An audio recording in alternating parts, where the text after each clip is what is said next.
Loughborough. This is my Honors World History Project Part 3 on the modern epidemic and the Great War. First of all, we have the epidemic COVID-19, which first arose on December 12th of 2019, which some people might not know since it did not catch the eyes of the public until a couple months into 2020 when cases started to pick up and reach worldwide.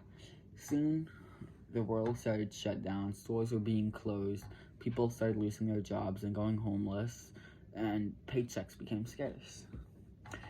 Especially with inflation being the highest it's been in nearly 40 years, and especially it hit places very hard, like cities, especially one that I live in, New York City, which was one of the hardest hit cities in the world, totaling up nearly 2.2 million cases and 40,000 deaths alone.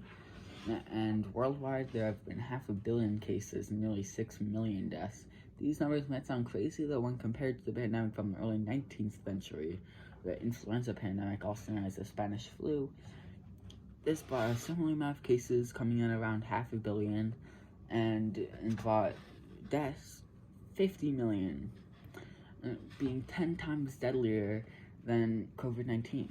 And this might be thanks to the advancements in technology and medicine, which have made it so we can save more lives than ever.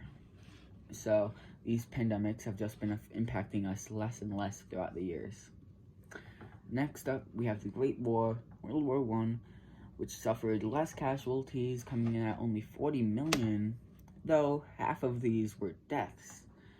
So it took the lives of a whopping 20 million, and that's only half from soldiers, and the other half from casualties from people, just civilians living in these countries. And this impacted even more people with the, trade not being as reliable, as food was scarce, and nearly 100 million people died from starvation because of this. And it was not easy and was not cheap to get your goods you needed, like food, water, and even just basic raw goods like leather and metal. These weren't being imported as heavily because countries didn't want to help each other, and from that, a lot of countries lost money, and with a very expensive war going on, they lost even more money. So countries went into debt, and they couldn't even feed their own people.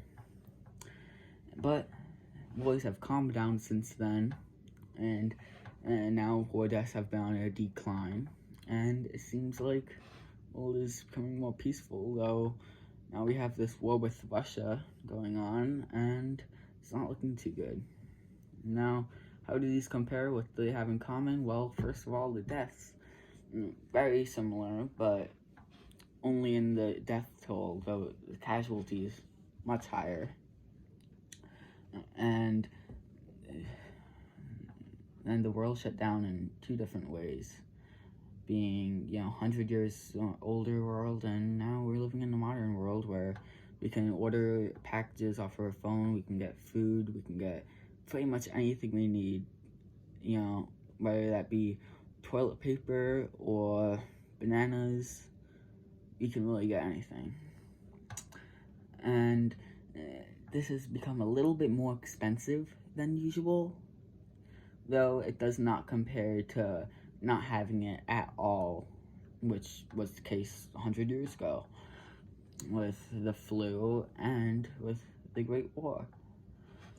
And now you can get pretty much anything off of Amazon. You can get fresh food and pretty much restaurant quality food from places like HelloFresh, which it delivers you fresh, prepared food that you just have to put together, and very simple. And now we're able to live a lazier life, even under these circumstances of an epidemic.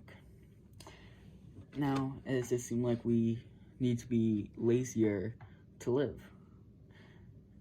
Even though this has been one of the roughest pandemics, we're able to save so many lives and have so little deaths because of this, and it doesn't even seem like as much of a risk and to even go out without a mask, and many people didn't. And especially if you're in good shape and you're young, you don't have to worry about dying really that much.